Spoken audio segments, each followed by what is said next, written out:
Bonjour à tous. Alors aujourd'hui, je voulais vous demander si vous faites de la publicité Google Ads pour afficher des publicités pour votre produit ou votre service dans le moteur de recherche Google, et ou si vous comptez en faire, et si vous en faites, je voudrais être sûr que vous ne faites pas cette erreur gravissime qui fait que vous jetez peut-être l'argent par les fenêtres. Alors si vous êtes intéressé par ça et vous voulez être sûr de ne pas faire l'erreur, prenez le temps de me suivre dans cette vidéo et on regarde tout de suite. Donc à l'écran ici, je vous montre que j'ai écrit un article sur le sujet, donc je vous mettrai le lien en description. Mais grosso modo, quelle est cette erreur? Eh bien, le piège est le suivant. Est-ce que vous avez déjà entendu parler d'intention de recherche? C'est-à-dire, qu'est-ce qu'il y a derrière la tête des internautes lorsqu'ils tapent les mots-clés qu'ils recherchent ou les expressions dans Google? Parce qu'il y a plusieurs intentions de recherche et vous êtes peut-être placé sur des mots-clés par votre SEO, des pages qui sont bien placées pour certains mots-clés. Mais malheureusement, ces mots-clés ne sont pas les bons et les internautes qui recherchent ça, donc potentiellement vos prospects, ne sont pas intéressés par l'achat. Tout simplement parce que vous êtes trompé d'intention de recherche. Alors, je vais prendre un exemple, l'exemple d'un PIM. Et en fait, c'est basé sur la discussion que j'ai eue avec un chef d'entreprise dernièrement qui était très fier d'être très bien positionné sur le mot-clé PIM dans Google. Alors PIM, qu'est-ce que c'est? Je ne vais pas rentrer dans les détails, c'est Product Information Management. C'est une espèce de middleware qui permet de stocker dans un endroit centralisé et d'éditer les informations sur ses produits, ce qui est très utile lorsqu'on en a beaucoup, voire des centaines, des milliers, des références, des photos, des descriptions, etc. Donc c'est assez technique, j'y connais pas grand-chose non plus, mais voilà, c'était l'exemple. Et il était très content de bien se positionner sur le mot-clé PIM. La question c'est, est-ce que c'est intéressant? Eh bien en fait, c'est pas sûr. Alors, je vais pas rentrer dans les détails de l'article. Simplement pour que vous le sachiez, je décris un petit peu ce que c'est que l'erreur.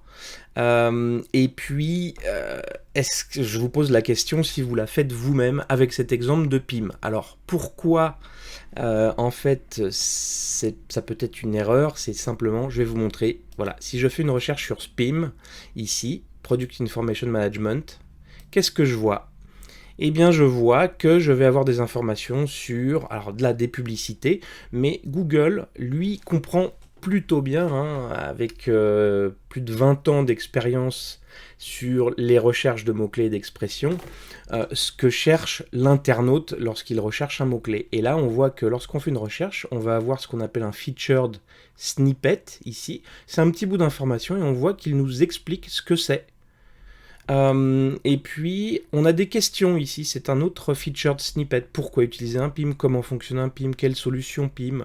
Bon, donc là, ici, on a un certain nombre d'informations qui nous laissent penser que finalement, PIM, comme ça, juste ce mot-clé, c'est plutôt une recherche d'informations qu'autre chose. Donc, allons ici, dans l'article, à nouveau, et on va voir ensemble les quatre intentions de recherche donc, que j'ai indiquées ici. On en a quatre. Les intentions navigationnelles, les intentions informationnelles, intentions commerciales et transactionnelles. Alors qu'est-ce que c'est rapidement? Navigationnel, c'est simplement je cherche une marque, un produit, un nom de produit, un nom de service que je connais, mais je ne connais pas l'URL du site web et je veux aller dessus. Donc je veux naviguer vers le site. Par exemple, je tape Nike parce que je cherche à aller sur le site Nike. C'est simplement de la navigation. Je veux aller d'un point A à un point B, où je tape Facebook pour ensuite cliquer sur le lien pour aller sur Facebook. L'informationnel, voilà, l'exemple c'était le PIM, et c'est que je cherche des informations. Alors je cherche des informations, je veux apprendre ce que c'est, je veux me renseigner. Ensuite, on va avoir le commercial. Alors là, dans ma démarche en tant qu'internaute, lorsque je vais taper des expressions ou des mots-clés qui ont une intention commerciale, c'est que là, je commence à chercher des informations avant d'acheter. Par exemple, je vais chercher meilleur outil PIM, par exemple, ou ce genre de choses. Donc c'est une intention qui se rapproche de l'intention d'achat. Et l'intention transactionnelle, c'est la dernière, et c'est celle qui est la plus intéressante quelque part, puisque là, on est vraiment dans la recherche d'achat. Alors, je vais vous montrer quelques exemples ici dans l'article. Lorsqu'on arrive sur commercial, on va avoir des mots-clés, par exemple ici. Si vous voyez, je vais vous montrer un petit peu plus précisément. Voilà, on va avoir meilleur logiciel PIM, avis sur le nom d'un logiciel. On va essayer de comparer par exemple le produit A avec le produit B. Là, on se rapproche d'une intention d'achat parce qu'on va faire des comparatifs et on va rechercher ce genre d'informations. Sur le transactionnel, on va tout simplement chercher des mots-clés comme prix et le nom d'un logiciel, ou pricing, ou devis pour le nom du logiciel. Donc là, on est vraiment dans l'intention d'achat. Donc c'est ça le risque, c'est de se positionner sur des mots-clés qui finalement sont vraiment trop tôt dans le canal en fait, de réflexion, en fait, dans le processus de réflexion d'un prospect qui pourrait être potentiellement intéressé et se dire bah super, je suis très bien positionné sur ce mot-clé, mais c'était pas le bon, voilà, ou il est trop en amont du processus décisionnel et en fait on rate notre cœur de cible parce que d'autres, des concurrents, eux, auront compris ce principe d'intention dans les recherches de mots-clés et se seront positionnés plus proches de l'intention d'achat.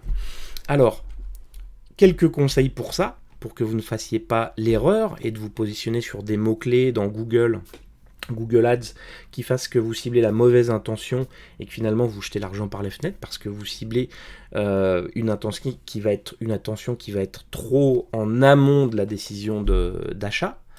Ça va être ne vous trompez pas d'intention, bien évidemment. On vient d'en parler. Vous pouvez utiliser Google pour comprendre les intentions. Donc, comme je vous montrais, en fait, Google, qui lui comprend très bien, on peut le dire quand même, lorsqu'il trust plus de 90% des recherches en France et dans le monde pour les mots-clés. Comme on l'a vu tout à l'heure, je fais une recherche sur PIM, je vais avoir une information sur qu'est-ce que c'est. Donc là, on est vraiment dans l'informationnel.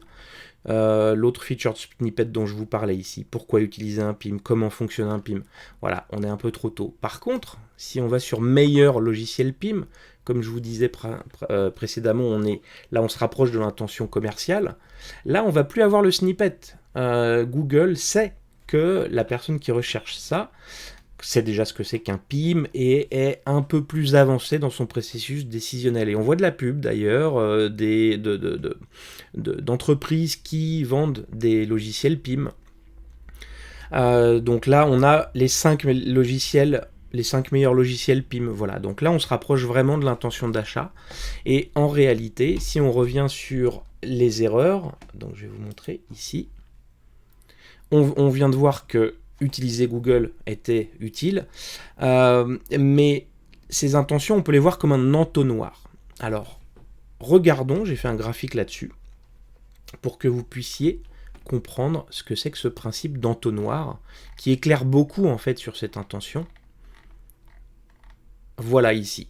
Alors, comme je vous disais au début, j'ai peut-être une intention informationnelle, me renseigner sur quelque chose. Et puis je veux aller naviguer, puisque j'ai pris connaissance de certains produits ou certains fabricants qui faisaient ce genre de produits ou de services, donc par exemple des prestataires.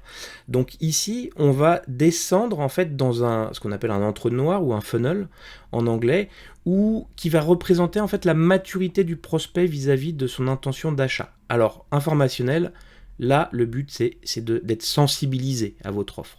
Navigationnel, c'est qu'il y a un intérêt déjà. Il vous connaît et il va savoir que vous faites ce qu'il recherche et que vous répondez à un de ses problèmes ou à son problème actuel. Et puis ensuite, il y a l'intention commerciale, comme je vous disais. Là, il va commencer à considérer votre produit ou votre service ou votre marque. Et enfin, lorsque la décision est prise ou proche d'être prise, on va être dans l'intention transactionnelle. Et là, on parle de conversion ou d'achat dans le processus décisionnel du prospect, du client potentiel. Voilà. Alors, un autre élément que je voulais vous montrer ici, ça va être de proposer le bon contenu. Alors, bien évidemment, selon le niveau de maturité du prospect, on ne va pas proposer les mêmes contenus. Il ne faut pas se tromper de contenu pour pouvoir répondre à la question qu'il a par rapport à son intention à ce moment donné. Jetons un petit coup d'œil à l'article aussi. Je vous le montre. Voilà, je vous ai fait un tableau. Alors, je ne vais pas rentrer dans le détail, mais grosso modo, ici, je vais vous montrer, voilà, sur les 4 intentions. Première intention ici, navigationnelle.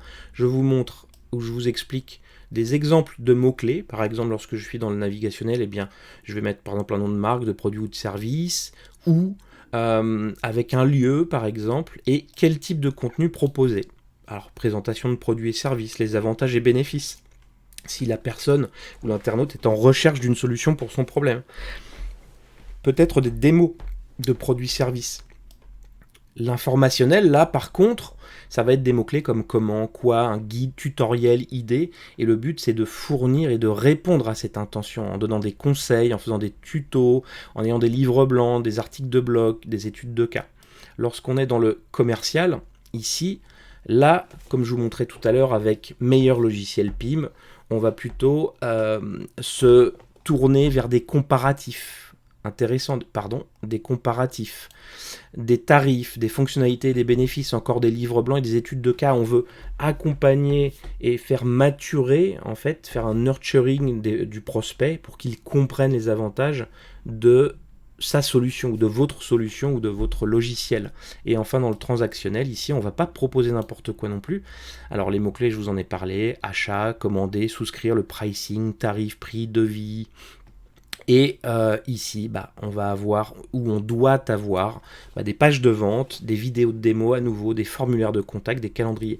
Donc comme vous le voyez ici, on doit avoir une bonne connaissance des intentions, comprendre ce qui se cache derrière chaque mot-clé ou expression, et proposer le contenu correspondant pour aider et accompagner, prendre par la main le prospect dans ce processus.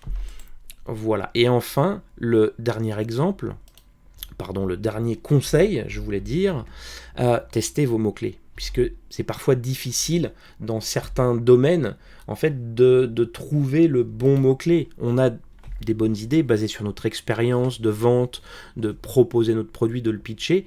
On a des hypothèses et des intuitions qui peuvent tout à fait marcher, mais seul le marché a raison, et donc vous devez de le tester. Lorsque vous faites des campagnes de publicité, vous testez un certain nombre de mots-clés et vous voyez ceux qui atteignent l'objectif, on va dire l'OKR que vous êtes fixé, qui va être par exemple un mot-clé comme PIM.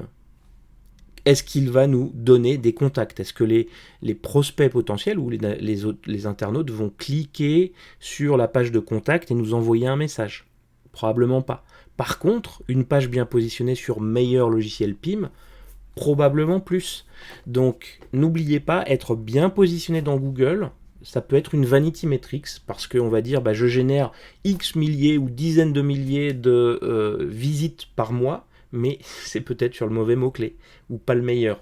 Donc, testez. Les résultats, vous les aurez avec des véritables chiffres, pas des hypothèses, on va dire. Voilà. Et donc, en conclusion, un certain nombre d'éléments, mais grosso modo, c'est pas évident, d'une part. C'est plus, on va dire, une forme d'art qu'une science, parce que dans certaines niches, il n'y a peut-être pas de mots-clés évidents ou d'expressions évidentes qui traduiraient l'intention de recherche ou de décision d'achat pour vos produits. Il y a aussi les volumes de recherche. Est-ce qu'on va cibler des mots-clés assez génériques avec beaucoup de volume, plusieurs milliers ou dizaines de milliers de recherches par mois, mais avec potentiellement une grosse concurrence de beaucoup d'autres annonceurs, donc un coût élevé au clic? Est-ce que on va plutôt aller cibler des mots-clés un peu plus précis, ce qu'on appelle les long tail keywords, qui vont nous permettre d'avoir moins de compétition et d'avoir des prix inférieurs, mais en contrepartie beaucoup moins de volume de recherche par mois? Et puis un autre élément dont vous vous doutez probablement, c'est que les intentions ne sont pas exclusives l'une de l'autre. On peut avoir tout à fait de l'informationnel, des mots-clés qui sont de l'informationnel, mais peuvent aussi être du commercial. Voilà, donc c'est pas exclusif l'un l'autre. Et donc, encore une fois, pour conclure, c'est que si vous faites de la publicité Google Ads, ou si vous comptez en faire, n'oubliez pas cette notion d'intention de recherche. Voilà, et je vous mets le lien vers l'article dans la description. en bas pour que vous en sachiez plus. Et n'hésitez pas à me contacter pour que je vous accompagne si nécessaire ou que l'on discute sur cette notion d'intention de recherche. Voilà, je vous dis à bientôt.